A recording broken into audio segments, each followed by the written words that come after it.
Students, आज इस lecture में हम किसी डायपोल पर इलेक्ट्रिक फील्ड के कारण लगने वाले टॉर्क को डिराइव करेंगे। कोई फोर्स किसी बॉडी को डिस्प्लेस कर सकता है, एक पॉइंट से दूसरे पॉइंट तक ले जा सकता है, लेकिन यदि उस बॉडी पर टॉर्क लगे तो उस टॉर्क के कारण बॉडी किसी एक पॉइंट के चारों तरफ रोटेट कर सकती है। यानी किसी बॉडी को रोटेट कराने के लिए आपको उस पर टॉर्क लगाना पड़ता है और उस बॉडी को एक पॉइंट से दूसरे पॉइंट तक डिस्प्लेस करने के लिए, विस्थापित करने के लिए आपको उस पर फोर्स लगाना पड़ता है। अब मान लेते हैं कि ये इलेक्ट्रिक फील्ड है,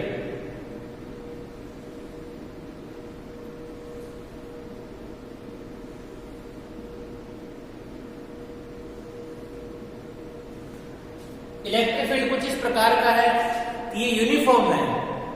जब इलेक्ट्रिक फील्ड यूनिफॉर्म होता है तो उसकी फील्ड लाइंस एक दूसरे के पैरेलल और एक दूसरे से इक्वल डिस्टेंस पर होती है।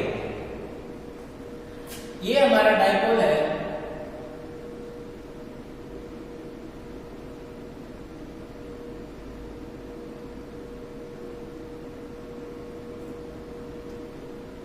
ये हमारा डायपोल है। ये डायपोल का -2 और ये डायपोल का +2 चार्ज है। आपको पता है और मैंने आपको पिछले लेक्चर में बताया है कि डायपोल मूवमेंट की डायरेक्शन -2 होती है। इस प्रकार से इस डायपोल के डायपोल मूवमेंट की डायरेक्शन माइनस से प्लस की ओर होती है। पिछले लेक्चर में जब हमने डायपोल के कारण इलेक्ट्रिक फील्ड को डिराइव किया था तब मैंने आपको बताया था कि जो डायपोल मूवमेंट होता है वो माइनस चार्ज से प्लस चार्ज की ओर जाता है। इस प्रकार से डायपोल मूवमेंट की डायरेक्शन होगी। ये लिख लेता हूं यहां पर माइनस चार्ज से प्लस चार्ज। ये आपको ध्यान रखना। अब इस इलेक्ट्रिक फील्ड ए के कारण इस चार्ज पर फोर्स आएगा और फोर्स की वैल्यू होगी यानी कि force on charge plus F equals to QE होता है तो positive F equal to QE, क्योंकि चार्ज पॉजिटिव है इसलिए फोर्स वेक्टर पॉजिटिव होगा।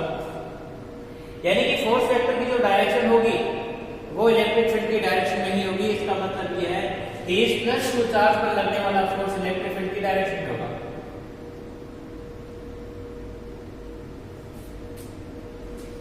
और ठीक इसी प्रकार से इस चार्ज पर लगने वाला force F vector equals to -2E, क्योंकि चार्ज नेगेटिव है इसलिए। और इस कारण से आप समझ सकते हो कि जो फोर्स होगा वो इलेक्ट्रिक फील्ड के अपोजिट डायरेक्शन में होगा। इस प्रकार से -2 चार्ज पर लगने वाला फोर्स इस डायरेक्शन में। दोनों फोर्स का मैग्नीट्यूड सेम होगा, वैल्यू सेम होगी, लेकिन की डायरेक्शन अपोजिट होगी। अब जब किसी बॉडी पर दो इक्वल फोर्स अपोजिट डायरेक्शन में लगते हैं तो वो बॉडी टॉर्क एक्सपीरियंस करती है। तो इस कारण से एक फोर्स इस तरफ और एक फोर्स इस तरफ लगने के कारण डायपोल एक टॉर्क का अनुभव करेगा और इस टॉर्क के कारण डायपोल घूमते हुए इलेक्ट्रिक फील्ड की डायरेक्शन में आ जाएगा। जब इलेक्ट्रिक फील्ड की डायरेक्शन में आएगा तब इस पर लगने वाला टॉर्क 0 हो जाएगा। अब मान लेते हैं कि इन दोनों इक्वल फोर्स के कारण डायपोल इस पॉइंट O के अबाउट रोटेट करता है इस प्रकार से। ये पॉइंट O इस डायपोल का सेंटर है, यानी ये डिस्टेंस और ये डिस्टेंस इक्वल है। यदि ये मान लेते हैं कि -4 से प्लस क्यू चार्ज, इन दोनों के बीच की डिस्टेंस d है, सॉरी 2d है, तो ये वाली डिस्टेंस होगी d और ये वाली डिस्टेंस होगी d। अब इस फोर्स के कारण इस डायपोल पर लगने वाला टॉर्क आपको टॉर्क होता है R क्रॉस F, राइट। ये हमारा हो गया R वेक्टर और ये हमारा हो गया F वेक्टर, राइट। डायरेक्शन को आप राइट हैंड थंब रूल की सहायता से ज्ञात कर सकते हो। ये हमारा राइट हैंड है। अब आप क्या करो, R वेक्टर से F वेक्टर की तरफ अपनी उंगलियां मोड़ो, R से F, तो जो हमारा अंगूठा होगा वो टॉर्क की डायरेक्शन को प्रेजेंट करेगा। अब जो टॉर्क है वो इस ब्लैक बोर्ड के अंदर की तरफ लग रहा है। अब इस कारण से यहां दो वेक्टर है और दोनों वेक्टर का क्रॉस प्रोडक्ट है, और क्रॉस प्रोडक्ट होगा आपका R F, और यहां होता है साइन। अभी तक मैंने इन दोनों के बीच का एंगल नहीं ज्ञात किया है, अगर मैं एंगल ज्ञात कर दूंगा तो साइन के ब्रैकेट में आ जाएगा, राइट। अब एंगल ज्ञात करते हैं। अब मान लेते हैं कि P वेक्टर यानी कि dipole moment vector electric field से थीटा एंगल बनाता है। यदि ये थीटा एंगल बनाता है तो ये वाला एंगल हो जाएगा थीटा, ये थीटा है तो ये थीटा होगा, तो ये दोनों एक दूसरे के पैरेलल हैं, इसलिए ये एंगल थीटा है तो ये थीटा होगा। यदि ये थीटा होगा तो ये हो जाएगा आपका 180 माइनस थीटा। इस प्रकार से इन दोनों R और F के बीच में एंगल इस तरीके से ज्ञात कर लेंगे। इसको थोड़ा आगे बढ़ा दें।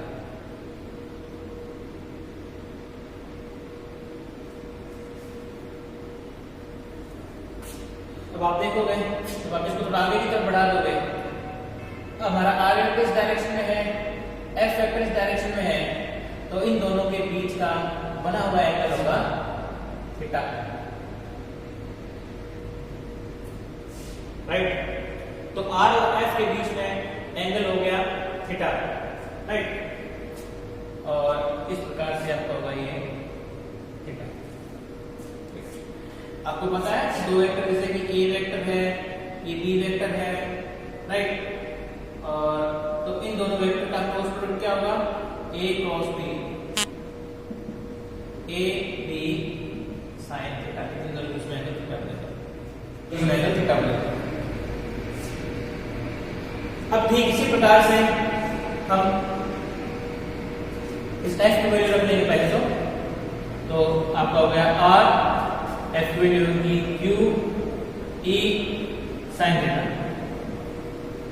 R की वैल्यू क्या है, यहां R वेक्टर है और यहां R है। R जो है इस R वेक्टर से अलग है, ये R वेक्टर का मैग्नीट्यूड है, और मैग्नीट्यूड कितना है, इस डिस्टेंस के इक्वल।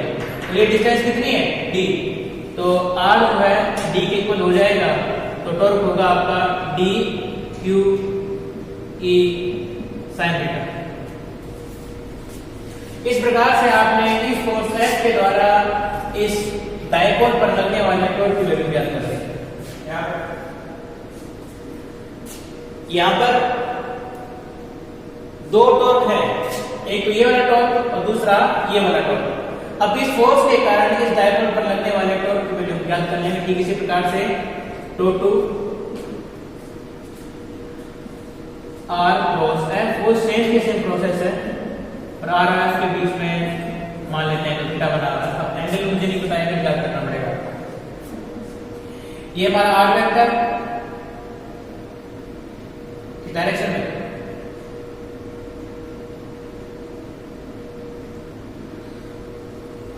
और इसको आप पीछे की तरफ मिला, ये थीटा है तो ये भी थीटा होगा, ये थीटा है ये भी थीटा होगा, ये थीटा है ये भी थीटा होगा। एंगल बन गया आपका R F sine theta, right. जैसे हमने यहाँ पर किया सेम का सेम अपने यहाँ पर कर रहे हैं। आर क्या चीज है? ये आर वेक्टर है, आर है। आर क्या चीज है? इस आर वेक्टर का मैग्नीट्यूड, यानी आर वेक्टर का जो मैग्नीट्यूड होता है वो इस डिस्टेंस को रिप्रेजेंट करता है। और ये डिस्टेंस कितनी है? d। तो ये होगा 2 equals to d f sin theta. और अब देखो ध्यान से, ये जो f वेक्टर है, अब इस f वेक्टर का मैग्नीट्यूड कितना है? QE। माइनस नहीं लगाओगे आप, सिर्फ QE, राइट। जो माइनस है वो f वेक्टर की डायरेक्शन को शो करता है, लेकिन ये जो हमारा f है ये इस f वेक्टर से अलग है, तो ये इसके मैग्नीट्यूड को रिप्रेजेंट करता है। और मैग्नीट्यूड कितना है? 2 d q e sin theta. अब देखो दो टॉर्क मिल गए आपको, एक टो1 और टो2। अब यदि दोनों टॉर्क की डायरेक्शन सेम है तो आप इनको ऐड कर दोगे, यदि अपोजिट है तो आप इनको माइनस कर दोगे, घटा दोगे, सब्ट्रैक्ट कर दोगे। इस वाले फोर्स के कारण इस डायपोल पर लगने वाले टॉर्क की डायरेक्शन अंदर की ओर है, और इस वाले फोर्स के कारण इस डायपोल पर लगने वाले टॉर्क की डायरेक्शन भी अंदर की ओर ही होगी, r और f, राइट। आप अपने राइट हैंड थंब की सहायता से इस डायरेक्शन को ज्ञात कर सकते हैं। तो दोनों डायरेक्शन सेम होने के कारण ये दोनों टॉर्क जुड़ जाएंगे। तो इस प्रकार से इस डायपोल पर लगने वाला रिजल्टेंट टॉर्क होगा टो1 प्लस टो2, टो1 प्लस टो2। तो ये आपको आ जाएगा q d sin theta plus d q e sin theta. दोनों का ऐड कर दो, सिंपल ऐड कर दो क्योंकि दोनों डायरेक्शन सेम है। ये होगा आपका q 2d sin थीटा, दोनों जुड़ जाएंगे आपस में, सेम राशि है तो दोनों हो जाएगी। अब डायपोल मोमेंट वेक्टर होता है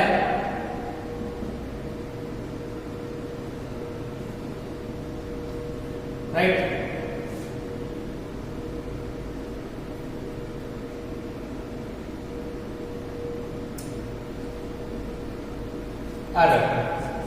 आर वेक्टर क्या चीज है? आर वेक्टर है इन दोनों, इसको आर नहीं, इसको आप कुछ और मान लो, इसको कैपिटल आर मान लो। इससे अपने इस आर वेक्टर से फॉलो कर रहे हैं, इसको कैपिटल आर मान लिया।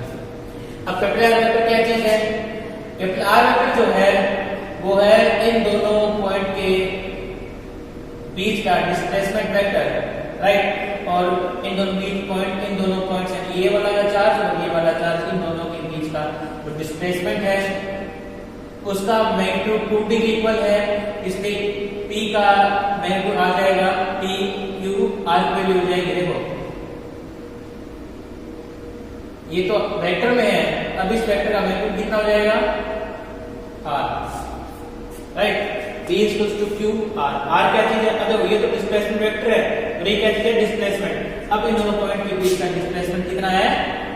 d plus d 2d। तो डायपोल मोमेंट आ जाएगा आपका q2d।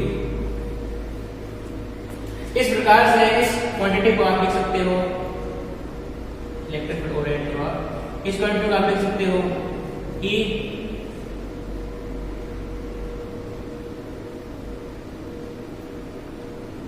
इसको आप P लिख दें, इसको आप P लिख दें, तो ये हो जाएगा